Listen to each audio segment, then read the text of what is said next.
What would you do if you saw a man stranded on the side of a deserted road in the dead of night? Would you stop? Amelia Hayes did. Greasy-handed and kind-hearted, she offered her skills as a mechanic to a stranger in a bespoke suit, a man whose expensive car had a problem she'd never seen before. She fixed it and refused his money, unaware of the contract she had just signed in blood. She thought she was helping a stranded motorist. She had no idea she had just saved the life of Alexander Volkov, the most ruthless and powerful Mafia boss in the city, and he never lets a debt go unpaid. The scent of stale coffee and axle grease was the only perfume Amelia Hayes ever wore. It clung to her clothes, her hair, and the deep-set lines of her palms that no amount of industrial soap could ever scrub clean. At 26, she was the sole proprietor of Hayes Auto, a 3-bay garage wedged between a defunct textile mill and a condemned diner. It was her father's legacy, and it was bleeding money. The final demand notice from the bank felt like a block of ice in her stomach. 30 days. 30 days to come up with 6 figures, or the steel roll-up doors would come down for good. It was just after 2 a.m. on a Tuesday, and the rain was lashing against the windshield of her beat-up 1990s pickup. She was tired. The kind of tired that settles deep in the bones, a weariness not just from a 16-hour workday, but from months of failed loans and mounting, threatening letters from creditors. She took the long way home, through the old industrial sector, a desolate landscape of rust and shadows. That's when she saw it. A car. Not just any car, but a machine. It was a long, obsidian black Bentley, looking utterly alien against the backdrop of urban decay. It was stopped, hazards flashing feebly against the torrential rain. Standing beside it, illuminated in the weak pulse of the lights, was a man. He was tall, wearing a suit that probably cost more than her garage was worth, and he was staring at the front of his car with a look of controlled fury. Every instinct screamed at Amelia to keep driving. A man like that, in a place like this, at this hour? It was a cocktail for trouble. But her father's voice echoed in her head. A person in a broken-down car is just a person, Amy. You help 'em, no matter what. With a sigh that fogged the inside of her windshield, she slowed, pulled her truck in front of the Bentley, and flipped on her own hazards. The high beams of her truck illuminated the scene. The man didn't flinch. He just watched her, his eyes dark and unreadable. He made no move to gesture for help, nor did he seem relieved. He just watched. Amelia grabbed her heavy-duty maglite and her small toolkit, pulled the hood of her rain slicker up, and stepped out into the storm. "Having trouble," she shouted over the wind. The man's eyes narrowed. He was older than her, perhaps mid-30s, with a face that looked carved from hard angles. His dark hair was soaked and plastered to his forehead, but he seemed utterly indifferent to the cold and the rain. "That's a reasonable assumption," he said. His voice was deep, smooth, with an accent she couldn't quite place. It wasn't friendly. Amelia ignored his tone and shone her flashlight at the front grille. "Pop the hood." He didn't move. "I don't need a tow. I've made a call." "Good for you," Amelia retorted, her patience already thin. "But your call is probably half an hour out, and you're in a car that's broadcasting 'Rob me' to every desperate person in a 5-mile radius. I'm a mechanic. Let me look. Or don't. I don't care." She turned to go. "Wait." The single word cut through the rain. It wasn't a request. It was a command. She turned back. He had a remote in his hand and pressed it. The hood of the Bentley popped open with a quiet, expensive snick. Amelia got to work. She shone her light into the pristine engine bay. It was a masterpiece of German engineering, clean enough to eat off, but she spotted it almost immediately, her trained eyes catching what a layman never would. "Well, there's your problem," she muttered. She pointed the beam at the electronic throttle control module. "This isn't a breakdown. This is sabotage." The man's posture changed. He went from irritated stillness to absolute, lethal focus. "What do you mean?" "I mean," she said, leaning in, "your main wiring harness has been compromised." She pointed to a spot where the wires were cleanly sliced, but in a way that would take an expert to find. "And your backup line is fried. Someone knew exactly what they were doing. They didn't want this car to just stop. They wanted it dead. Right here." She looked up at him. "You must have really ticked someone off." His eyes were like polished obsidian. He gave a small, humorless smile. "I have a talent for it." Amelia sighed. "Okay, this is a $5,000 repair at a dealership. It's not something I can fix on the side of the road." "I see." His tone was flat. He was already reaching into his suit jacket. "But," Amelia interrupted, "I can bypass it." She set her toolkit on the wet pavement. "It'll be ugly. It'll void your warranty, and you'll have every warning light on your dash screaming at you. But it'll get you home." For the next 20 minutes, she worked in silence. She was a blur of precise, confident motion, her greasy fingers deftly splicing wires, bypassing the fried module, and wrapping the connections in high-grade electrical tape from her kit. The man just watched her. He didn't offer to help. He didn't speak. He just stood there, getting soaked, his gaze fixed on her hands, as if she were defusing a bomb. Finally, she wiped her hands on an already filthy rag from her back pocket. "Okay, try it." He got into the driver's seat. The car, which had been utterly silent, roared to life with a deep, throaty vroom. As she predicted, the dashboard lit up like a Christmas tree. He got out of the car, his expression unreadable. He walked over to her, pulling out a thick, monogrammed leather wallet. He began to pull out bills. Large ones. Amelia held up a hand. "Don't!" He paused. "I pay for services rendered." "I didn't do it for money," she said, packing up her tools. "My dad always said, you help people who are stranded. That's it. No charge." "I'm not people," he said, his voice dropping. "And this wasn't a service. You're a professional. You deserve payment." "And I'm declining it," Amelia said, her temper flaring. She was tired of rich people thinking a handful of cash could solve anything. "Just get home safe, and maybe find a new route." She slammed her truck's toolbox shut and headed for her door. "Ms. Hayes." She froze. Her hand was on the door handle. She hadn't told him her name. She looked back, and her eyes darted to the side of her truck. The Hayes Auto logo was there, faded but readable, along with the phone number. He was holding out a business card. It was thick, heavy cardstock, pure black with embossed silver lettering. It said, "A.V. Enterprises, Alexander Volkov." There was no title, no address, just a phone number. "I don't need a card," she said.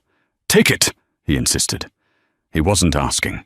He stepped forward, and before she could protest, he gently but firmly pushed the card into the chest pocket of her greasy overalls. His fingers brushed the fabric, and a strange jolt, like static, passed between them. "I repay my debts," Alexander Volkov said. His eyes held hers. "Always." Amelia just stared at him, unnerved. "It's not a debt, it's a courtesy. Have a good night." She got in her truck, started the engine, and pulled away, her heart hammering for a reason she couldn't explain. She watched him in her rearview mirror, a tall, dark silhouette against the powerful headlights of his resurrected car. She drove home, tossed the card on her cluttered kitchen counter, and fell into bed, dismissing the encounter as just another weird night in a weird city. She had no idea that she hadn't just fixed a car. She had interrupted an assassination, and Alexander Volkov, the man the underworld called the Ghost, now owed her his life. 3 days later, Amelia was knee-deep in the engine of a rusted-out minivan when a man in a crisp suit walked into her garage. He wasn't a customer. He smelled like new money and expensive cologne. "Amelia Hayes?" he asked, looking around the grimy office with poorly concealed disdain.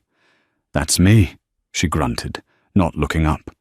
"If you're here about the First National loan, I'm working on it. Your boss will get his money." "I'm not from the bank, Ms. Hayes. I'm Mr. Peterson from Sterling Properties. The bank no longer holds your note." Amelia finally stood up, wiping her hands on a rag. "What? Who bought it? I'm not selling." Mr. Peterson smiled, a thin, reptilian expression. "It's not a negotiation. The new owner of your debt is an associate of mine. He has, however, instructed me to deliver this." He slid a manila envelope onto the counter. Amelia opened it. Inside was a single document. She read it, her eyes widening. She read it again, and a third time. It was a paid-in-full notice. The entire 6-figure loan, including interest and penalties, had been settled. I don't understand," she stammered. "Who did this? Why?" "My associate believes in community investment," Peterson said smoothly. "The property is yours, free and clear. He wishes you well." Amelia's blood ran cold. This wasn't a gift. It was a chain. "Who is he? I can't accept this." "You already have," Peterson said. "The debt is settled. There's nothing to accept." He turned and walked out, leaving Amelia staring at a piece of paper that represented both her salvation and her damnation. She ran to her counter, frantically digging through the pile of receipts and junk mail. She found it. The black card. AV Enterprises. Her hands were shaking as she dialed the number. It rang once. "Yes." The same deep, smooth voice from the roadside. "This is Amelia Hayes," she said, her voice unsteady. You paid off my garage." There was a pause. "As I said, Ms. Hayes, I repay my debts." "This isn't a repayment. This is a fortune. I won't accept this. I'll pay you back. I'll set up a plan. No," he said, cutting her off. His voice was calm, final. "You will not. The matter is closed. It was a business transaction." "What business? What do you want from me?" she demanded, panic rising in her throat. "I wanted to settle a debt. I have done so. Goodbye, Amelia." The line went dead. Amelia felt like she was going to be sick. This wasn't real. People didn't just pay off other people's crippling debt. Not unless they wanted something in return. Something more than money. But the next week, things got stranger. The loan shark who had been sending threatening letters about her father's old business debts, a separate, more dangerous problem, suddenly went silent. A man named Ricky, who had twice come by to remind her of her obligation, didn't show up. When she cautiously called the number she had, it was disconnected. Then, a massive shipment of high-end diagnostic tools she had ordered months ago and cancelled because she couldn't afford the down payment arrived on a flatbed truck. The invoice was stamped, paid. Amelia was living in a state of terrified confusion. She was no longer drowning in debt, but she felt like she was in deeper water than ever. She went to work. She fixed cars, but she was constantly looking over her shoulder. Every customer was a potential threat. Every black sedan that drove past her garage made her heart leap into her throat. She was being watched. She could feel it. Across town, in a penthouse office that viewed Apex City as a glittering map, Alexander Volkov stood at a floor-to-ceiling window. "She's scared," said a man behind him. This was Ben Carter, his head of security, his right hand, the only man he trusted implicitly. "She should be," Alexander said, not turning. "She's smart. She knows this isn't a gift. The debt is paid, Alex. You saved her garage. You're square." "Square?" Alexander turned. His eyes were cold. "She saved my life. Thorne's men had me bracketed. They knew my route. They knew the car's weaknesses. It was a perfect trap. That tow truck she mentioned? That was the hit team. They were 10 minutes out. If she hadn't stopped, if she hadn't been able to do the impossible and bypass that system, I'd be a body in a ditch." "So you paid her. Generously." "She refused my money," Alexander said, a flicker of something, admiration, curiosity in his gaze. "She has integrity. It's a rare commodity. And now she's a loose end." "A loose end?" Ben looked confused. "She's a mechanic. She doesn't know anything." "She knows my face," Alexander corrected him. "She knows I was vulnerable, and Marcus Thorne knows his hit failed. He's going to wonder why. He's going to backtrack. He's going to find out who was on that road. And when he finds her—" Ben's expression hardened. "You think he'll go after her?" "I know he will. He'll use her to get to me, or he'll silence her permanently. Either way, she's in my world now, whether she likes it or not." "So what's the play?" Ben asked. "We can't just leave her out there as bait." "No," Alexander said. "We're not. She's a professional, as she said. So I'm going to hire her. She's too proud to accept a gift, but she can't refuse a job. Especially not when the job is the only thing that will keep her alive." He picked up his phone. "Get the car. We're going to Hayes Auto." Amelia was welding a cracked exhaust bracket when the shadow fell over her. She flipped up her mask, her body tense. Alexander Volkov was standing 2 feet away, looking as immaculate in a dark grey suit as he had on the side of the road. His car, a different one this time, a matte black Audi RS, was parked silently in her driveway.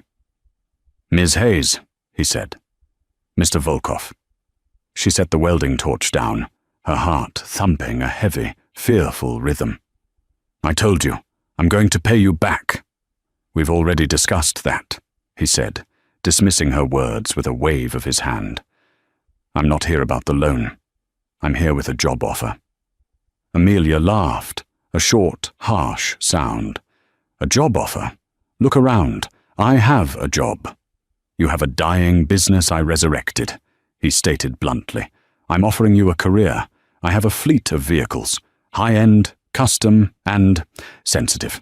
They require a mechanic with a unique skill set. Someone who can fix complex electrical problems on the fly. Someone who can be discreet. Someone who knows how to bypass a fried throttle module," Amelia finished, her eyes narrowing. "Precisely." "I'm not interested," she said flatly. "I don't work for whatever it is you do." "What I do," Alexander said, "is run AV enterprises. We have holdings in shipping, real estate, and private security. My vehicles are targeted by competitors.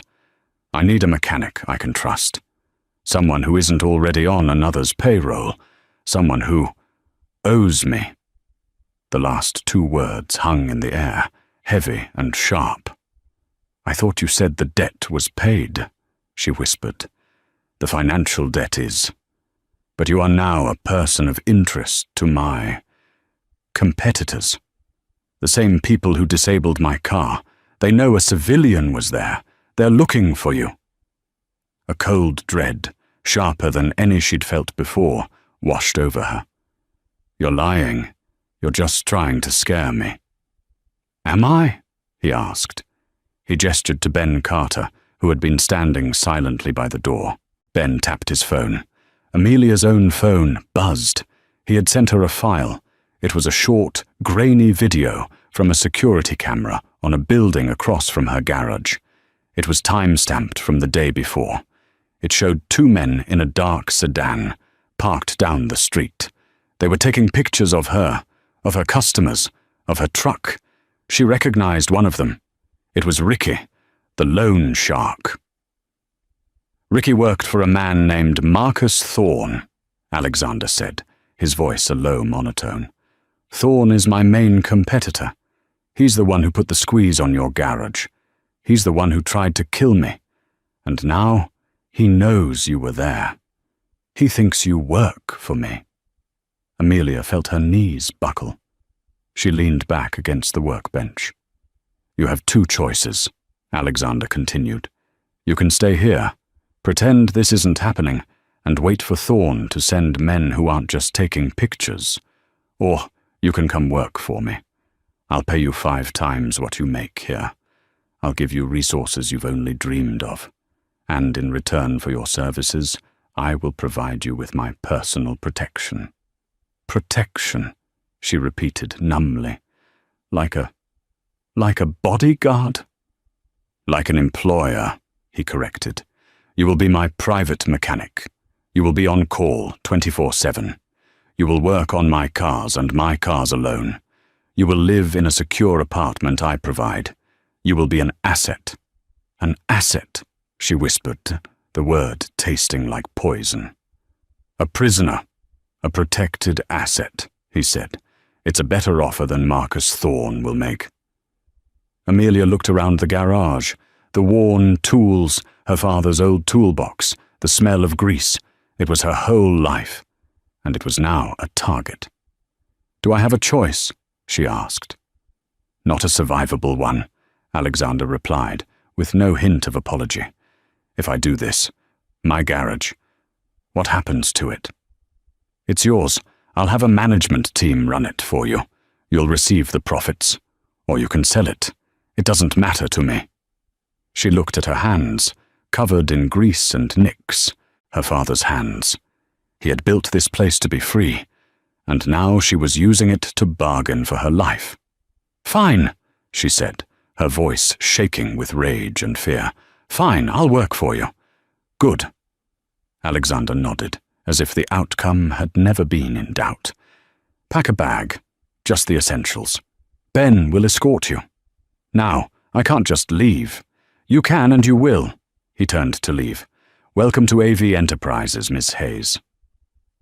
An hour later, Amelia was in the back of the Audi, a single duffel bag at her feet. Ben Carter drove, his silence as unnerving as Alexander's presence. They drove downtown to the tallest, newest skyscraper in Apex City, a pillar of black glass and steel that bore the AV logo at its pinnacle. They didn't go to the lobby. Ben drove them into a private, subterranean parking structure. The elevator required his fingerprint and a code. It descended. When the doors opened, Amelia's jaw dropped. This wasn't a garage. It was a bunker, a high-tech lair. It was a cavernous, brilliantly lit space filled with at least a dozen cars, armored Mercedes, custom-built SUVs, and 2 sleek supercars. On one side, there was a state-of-the-art diagnostic bay, lifts, and a wall of tools that made her own garage look like a relic. This, Alexander said, stepping out of the elevator, is your new workshop. Amelia walked forward, stunned. She ran a hand over the cool metal of a fully equipped fabrication station. But then she saw the other side of the room. There was a weapons locker. There were tactical vests hanging on hooks. And in one of the bays, a black Cadillac Escalade was being worked on by 2 men in quiet professional overalls. The side panel was off, and she could see the thick, layered weave of Kevlar and ceramic plating. They were welding a panel that had been damaged. It looked like bullet holes. You're not in real estate, she whispered, turning to him. The full, crushing weight of her situation finally hit her. This wasn't a competitor. This was a war. I told you, he said. I have holdings in private security. This isn't security. This is the Mafia, she breathed, the word feeling foreign and absurd. Alexander Volkov didn't laugh. He didn't deny it. He just regarded her with those same cold, assessing eyes. Some call us that. I prefer to think of myself as a stabilizer of volatile markets. I am the man who owns the shadows in this city, Miss Hayes. The police, the mayor, the judges, they manage the daylight. I manage everything else. Amelia backed away, shaking her head. No, I can't. I'm a mechanic. I fix cars. And you will continue to fix cars, he said, taking a step toward her. He was close now, and she could smell the faint, clean scent of expensive soap and wool. You'll fix my cars, the ones that keep my men alive, the ones that allow me to move through this city. You're not just a mechanic anymore, Amelia. He stopped, just a foot from her. You're my mechanic. You're the one who saved the ghost. And now, you belong to me. Amelia's new home was a cage, but it was a magnificent one. Alexander had installed her in a penthouse apartment 3 floors below his own.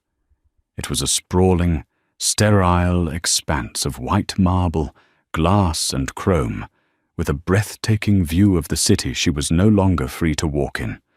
She was paid a weekly salary that was more than she used to make in 3 months. She had a private elevator that took her directly to the bunker garage. She was watched, always. Ben Carter, or one of his silent, suit-clad subordinates, was her constant shadow. Her first week was a blur of disorientation. She was put to work immediately. Her job was to inspect, maintain, and upgrade Alexander's entire fleet. She found GPS trackers on 3 of the cars, which she reported. She found a weakness in the armor plating of his personal sedan, which she reinforced. She was good at it. Terrifyingly good. The work was complex and engaging, and a part of her, the mechanic part, thrived. She was working with technology she'd only read about in manuals, but the other part of her was a prisoner. Alexander himself was a paradox. He was rarely there, but his presence was constant. He would appear in the garage at all hours, silently watching her work. "You're replacing the entire wiring harness on the Land Rover," he stated one afternoon, not asking. "I am," Amelia said, not looking up. "The insulation is standard. It can be shorted with a high-voltage charge. I'm replacing it with military spec, shielded cabling. It'll be immune to an EMP. An EMP, he repeated. "Marcus Thorne," she said, her voice tight. "I read the after-action reports on that shipment ambush last year. His team used an EMP device. Your men were sitting ducks." Alexander was silent for a long moment. "You read the after-action reports?" "You left the server unlocked," she said, finally meeting his gaze. "Or you meant for me to see it. Either way, if I'm going to do this job, I'm going to do it right. I'm not just going to change your oil. I'm going to keep you alive." A flicker of respect entered his eyes. "See that you do." They fell into a strange, tense rhythm. He would find her in the garage, and they would talk. Not about his business, but about engines, about physics, about her father. "He taught me," she said one night, her hands deep in the guts of a modified engine. He could listen to a V8 and tell you which cylinder was misfiring. He loved it. This was his whole life.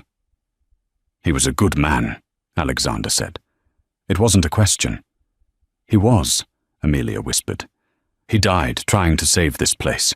He took on loans from the wrong people. From Thorne."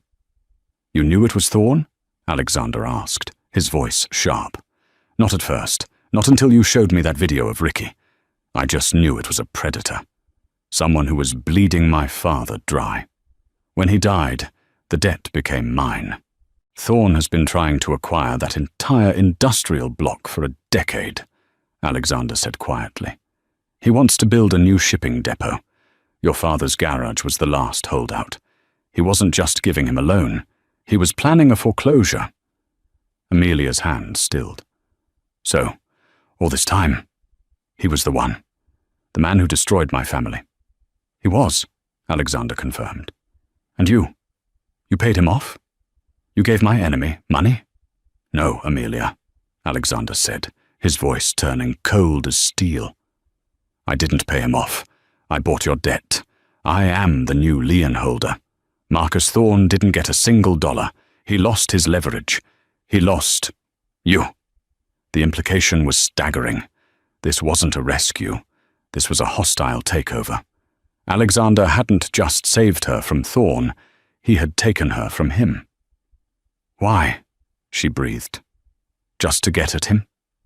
At first, Alexander admitted, it was an opportunity to needle an opponent. And then he tried to kill me. And you were the one who stopped it. That made you valuable. That made you mine. Before she could process this, an alarm blared, a silent one that flashed on Ben Carter's tablet. Boss, Ben said, appearing at the garage entrance. Thorne is here. Amelia's blood froze. Here, in the building. At the gala, Alexander said, his face hardening into an impassive mask. He looked annoyed. The mayor's charity ball. I'd forgotten. He looked at Amelia, a long, calculating look. You're coming with me. What? No, I'm not. I don't go to galas.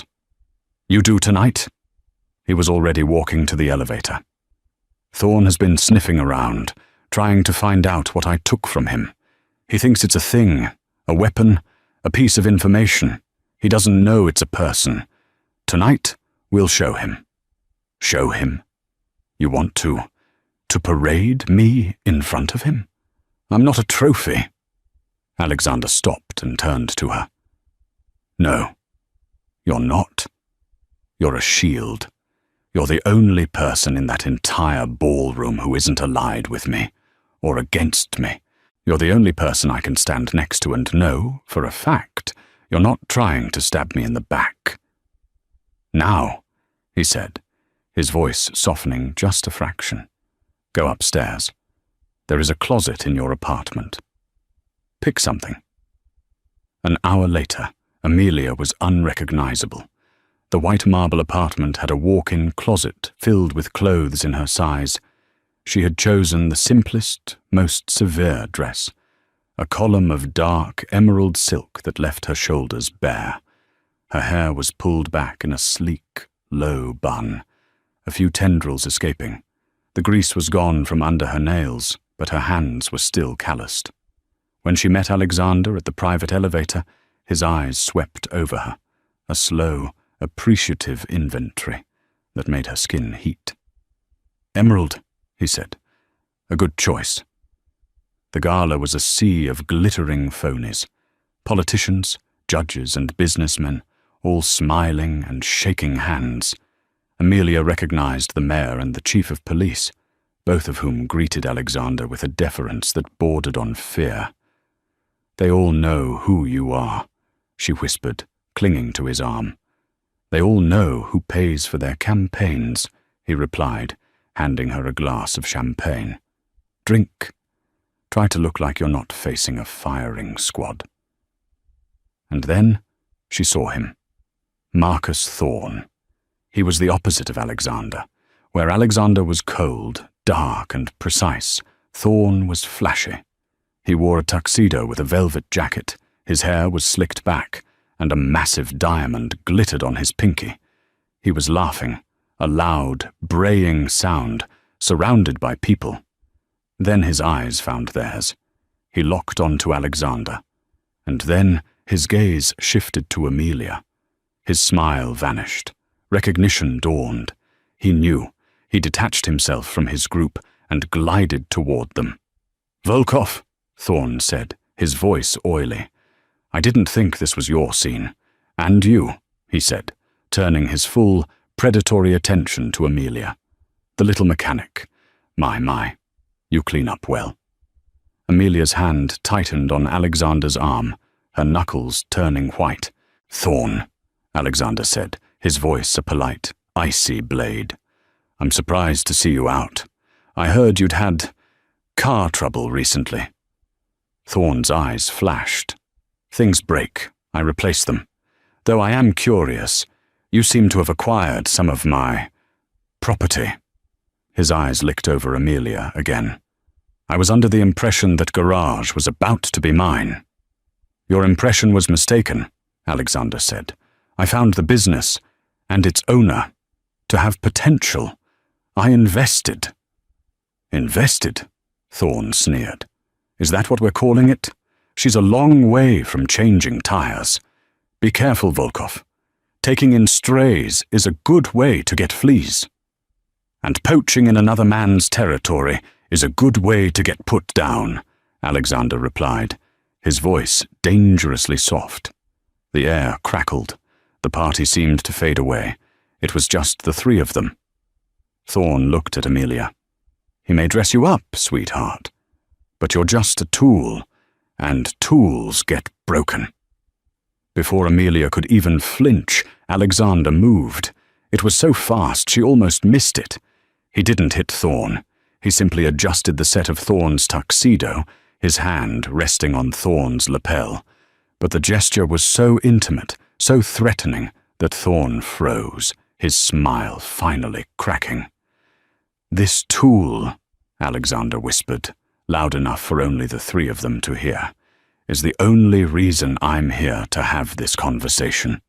She is under my protection. If you so much as send a man to look at her garage again, I will burn your entire shipping empire to the waterline. Am I clear? Thorn's face, usually so ruddy, was pale. He slowly, carefully, disengaged from Alexander's grip. Crystal, Volkov, he hissed. He gave Amelia one last, poisonous look, then turned and stalked away. Amelia was shaking. Alexander steered her toward a quiet balcony. Are you all right? He asked. You just threatened him in a room full of people. No one saw a thing, Alexander said. They just saw two businessmen having a quiet word. He leaned on the railing, looking at the city lights. He recognized me, she whispered. I know. He called me a tool. He's wrong. Alexander turned to face her. The moonlight caught the silver in his black hair. He's a blunt instrument. You're a precision engine. He can't understand you. He can't understand why I would value you. Why do you? She asked, her voice small. Is it just because I saved you? He was silent for a long time. He reached out, his thumb brushing a loose strand of hair from her cheek. His touch was rough, calloused, like her own, but it sent a shock through her system. I value you, he said, his voice losing its icy edge, because you're the only person I've met in 10 years who has looked me in the eye and told me, no. You did it on the side of that road, covered in mud. You did it in your garage, surrounded by my power. You're real. In a world of fakes, you are real. He was so close. She could see the fatigue in his eyes, the immense weight he carried. He was a monster, a killer, a criminal, but in that moment, he was just a man. He leaned in. Amelia's breath caught. She didn't pull away. She was terrified, but she was also fascinated. The kiss, when it came, wasn't gentle. It was possessive. It was a claim, a brand. It tasted of expensive whiskey and a loneliness so profound it mirrored her own. It was a promise of protection and a sentence of imprisonment all at once. When he pulled back, his eyes were dark. He will not touch you, he said. I promise you of that. But as they stood there, high above the city, Amelia knew. This was the beginning. The gala wasn't an end to the confrontation. It was a declaration of war. And she was standing at the epicenter. The fragile truce, if it could even be called that, shattered 3 days after the gala. Marcus Thorn, publicly humiliated and privately furious, retaliated. It wasn't a direct attack. Thorn was a snake, not a wolf. He hit one of Alexander's primary warehouses at the docks, not with men, but with fire. A suspicious electrical fault, the fire marshal said. But when Alexander's men went through the wreckage, they found the residue of advanced chemical accelerants. The fire had been so hot, it had warped steel. The shipment, millions in untraceable electronics, was gone. Alexander became the ghost. He disappeared from the penthouse, spending his days and nights in a tactical command center Amelia didn't even know existed, deep in the sublevels of the building. He was planning his countermove. Amelia was left in the gilded cage of her apartment, or in her pristine garage bunker, with only Ben Carter and his team for company. The silence from Alexander was deafening. She was an asset to be protected, and like a prized car, she was being kept in storage while the storm raged. The isolation gnawed at her. She wasn't built to be idle. She wasn't built to be a protected doll. She was a mechanic. She solved problems, and she had a massive problem she needed to solve. She went to the garage, but not to work on the cars. She went to the server. Alexander had been careless, or, she suspected, deliberately permissive. He had left her a high-level access keycard for ordering parts. She found it also gave her access to his unencrypted files. She wasn't looking for business details. She was looking for her. Hayes Amelia, she typed into the search bar. A file popped up. It was a complete surveillance dossier.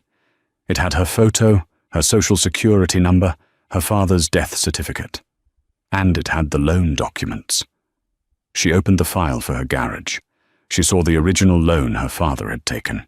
She saw the predatory interest rate. She saw the name of the shell corporation that had issued it. Thorn Maritime Investments. Alexander had been right.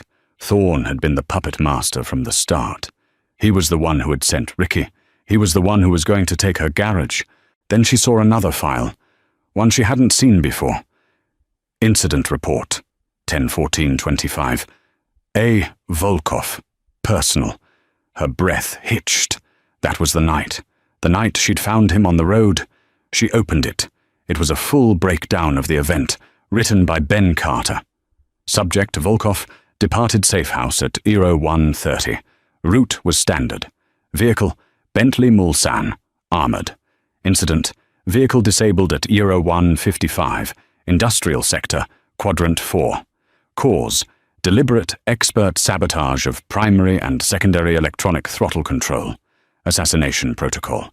Hostile team, Belestas de 4-man, call sign Wrecker, was en route. ETA 0210. Amelia's blood ran cold. Wrecker. She remembered Alexander's words. That tow truck she mentioned, that was the hit team. She read on. Civilian, Hayes Amelia. Proprietor, Hayes Auto. Arrived on scene 01:58. Motive, apparent Samaritan. Hayes identified sabotage. Bypassed security module. Vehicle operational 02:20. Hayes departed scene 02:22. Hostile Wrecker team arrived 02:25. Found scene empty. Aborted mission. Conclusion, civilian Hayes inadvertently intercepted a level 1 assassination attempt. Her skills are anomalous. She is a high-value, high-risk variable. Amelia sank into the operator's chair. It wasn't a coincidence. It wasn't a simple breakdown. It wasn't just that he was stranded. He was being hunted. He was minutes from being executed. She hadn't just helped him. She hadn't just saved him from a tow. She had saved his life. This changed everything. The power dynamic, which had felt so one-sided, so predatory, suddenly inverted. He hadn't rescued her from Thorn's debt because he was a benevolent shadow. He hadn't even done it as a power play. He had done it because he owed her. He, Alexander the Ghost. Volkov, the most powerful man in the city, was in her debt. A life for a life. The money, the apartment, the protection. It wasn't a cage.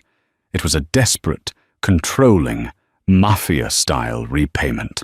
She was so deep in her thoughts, she didn't hear the elevator. "You're not supposed to be in those files." She spun around. Alexander was standing there. He looked exhausted. His suit was rumpled. There was a dark stubble on his jaw and a small, fresh cut over his right eyebrow. The war was not going well. "You knew," she whispered, her voice shaking, not with fear, but with a new, cold fury. "You knew he was trying to kill you."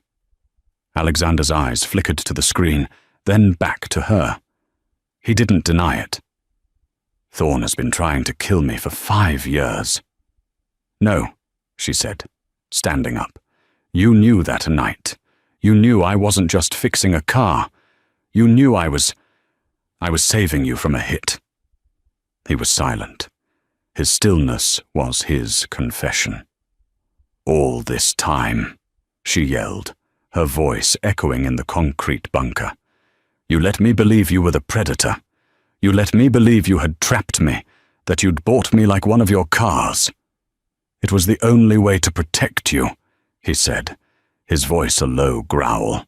"If you knew the truth, what would you have done? Run? Thorn would have found you in a day. He'd have tortured you for information on me. What I looked like, what I said, how I acted when I was vulnerable. So you made me your prisoner instead. I made you my asset," he roared, slamming his hand on the steel workbench. The sound was like a gunshot. "I made you untouchable. I put you in a fortress, gave you a salary that would make a banker weep, and painted a target on my own back at that gala to draw the fire away from you. What more did you want?" "The truth," she screamed back, tears of rage in her eyes. "I wanted the truth, Alexander. You owe me that. You didn't buy me. You didn't save me. I saved you. You are in my debt." The air crackled with the raw, unspoken reality of her words. He stared at her, his chest heaving. The mask of the ghost was gone. She was seeing the man, a man who had been cornered, a man who was in a war he was, for the first time, not certain he could win. "Yes," he said, his voice finally breaking. "You're right, I am. I owe you my life, a debt I have been repaying in the only way I know how. By controlling me, by protecting you. It's the same thing."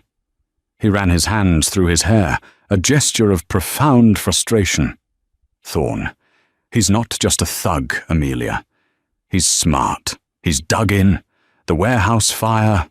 It wasn't just electronics. It was leverage. Documents I had on the chief of police. He's crippled me.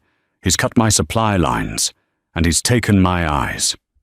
He slumped against the workbench, the exhaustion hitting him all at once. "He's winning," he whispered. It was an admission she knew must have cost him everything. Amelia looked at him. The rage was still there, hot and bright, but something else was mixing with it. Pity, understanding, and a terrifying, proprietary feeling. This man, this monster, he was hers. His life belonged to her. "So let me help," she said. He looked up, confused. "Help? You're a mechanic." "I'm your mechanic," she corrected, walking toward him. "I'm the one who knows how to fix things that are broken. You're broken. Your operation is broken. And I know cars. What does that have to do with anything?" "What's the one thing Thorn values more than money?" she asked. Alexander thought for a second. He has a car, a custom-built, armored Rolls-Royce, a one-of-a-kind. He calls it the Behemoth. He's pathologically paranoid. He won't go anywhere without it." A slow, cold smile spread across Amelia's face. It was a smile that would have looked alien to her a month ago. "A car," she said. "He trusts a car. And I know cars. You've been trying to fight him in the warehouses and the banks. He's a snake." She tapped her temple. "You need to fight him where he lives. You need to take away the one thing he thinks keeps him safe." Alexander's eyes, dull with fatigue, sharpened. He was listening, really listening. "I've seen the schematics for that model," she said, pulling up a new file on the server. "Thorn had it custom armored, but the chassis is the same, and it has a flaw." She pointed to a diagram of the vehicle's onboard computer. "It's over-engineered," she said, her voice full of the old, confident grease monkey arrogance. "He thinks it's a fortress, but it's not. It's a cage. And I," she said, looking Alexander dead in the eye, "know exactly how to build the key." Amelia's workshop became a war room. "Thorn's behemoth, his armored Rolls-Royce, isn't a fortress," she declared, building a black box of wires and circuit boards. "It's a network, and I can break it." Alexander watched, astonished, as she explained her plan. "He has a meeting at the Argent Hotel. He'll use the First Street Bridge." "A kill box," Alexander realized, his tactical mind catching up to hers. "I have to be close," Amelia insisted. "In the bridge's trusses, not in a car. I need a clean shot with this." She held up her device. That night, the bridge was a steel trap. As Thorn's convoy sped across, Alexander's teams, in 2 heavy-duty trucks, executed a perfect pincer movement, ramming the escort cars and trapping the behemoth. From her perch in the cold ironwork above, Amelia pointed her antenna and pressed the button. Below, the Rolls-Royce choked. Its lights died. The engine went silent. She hadn't just shut it off, she had entombed him. While Alexander's men swiftly neutralized the guards, he walked to the dead car and had the door blown off its hinges. A terrified Marcus Thorn was dragged out. "What did you do to my car?" he shrieked. Alexander looked up into the darkness where he knew she was watching. She did. Back in the penthouse, the war was over. "You're free, Amelia," Alexander said, his voice heavy. "Thorn is gone. You can have your old life back." Amelia looked at the man she had saved, the monster she had surpassed. "I don't want it," she said, stepping toward him. "That girl is gone. I saved your life, Alexander. That makes it mine." He pulled her in, his eyes blazing. "This world will break you." "It already tried," she whispered and kissed him. It wasn't the kiss of a captive. It was the kiss of a queen. And that's the story of how a simple act of kindness on a dark, rainy night changed everything. Amelia thought she was fixing a car, but she was really seizing a throne. She proved that knowledge is power, that integrity is a weapon, and that the most dangerous person isn't the one with the gun, but the one who knows how to break the machine. Alexander Volkov may rule the city's underworld, but he is ruled by the one woman who saw the man behind the monster and wasn't afraid. If you loved this story of drama, karma, and dark romance, please show your support. Hit that like button, share this video with a friend who loves a good twist, and most importantly, click subscribe and ring the bell. We have new stories coming every week, and you won't want to miss what happens next in the shadows of the city. Thanks for listening.